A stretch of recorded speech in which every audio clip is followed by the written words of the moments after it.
طبعا احنا النهارده شفنا اللقطة اللي كان كله بيتكلم عليها، وخصوصا الناس اللي ما وراش اي شغلانة او اي حاجة تتكلم عليها، وهم اكتر ناس تفعل ازمات وتعمل مشاكل في الدنيا، ومحسينك اللي هم ريال مدريد، وهم سبحانك رب الادارة العامة لخلق الازمات والمواضيع والحوارات. طبعا بيتكلموا على اللقطة ما بين كولر وعمر كمال، وجايبين حد مصور عمر كمال وهو منفعل شوية، وهو قد تكون عندنا الفيديو الحقيقي اللي احنا هنوريه لكم ونعرفكم ان الناس دي ملهاش غير في الهجص، وغير في افتعال الازمات، وغير في الشو اللي هو قد يكون مش فالحين فيه حتى. تعالوا نشوف الفيديو الحقيقي وانتوا احكموا.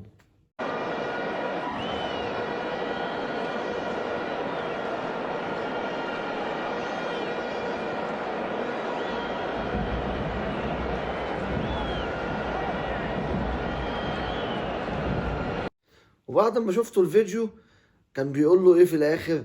ادي يا جدي.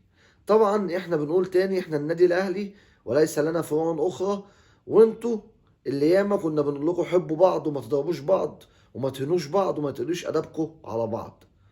انتوا عارفين نفسيكم، واحنا النادي الاهلي وبنقولها مرارا وتكرارا، اللي ما يربوش الزمن ولا يربيه اي حد يربيه النادي الاهلي.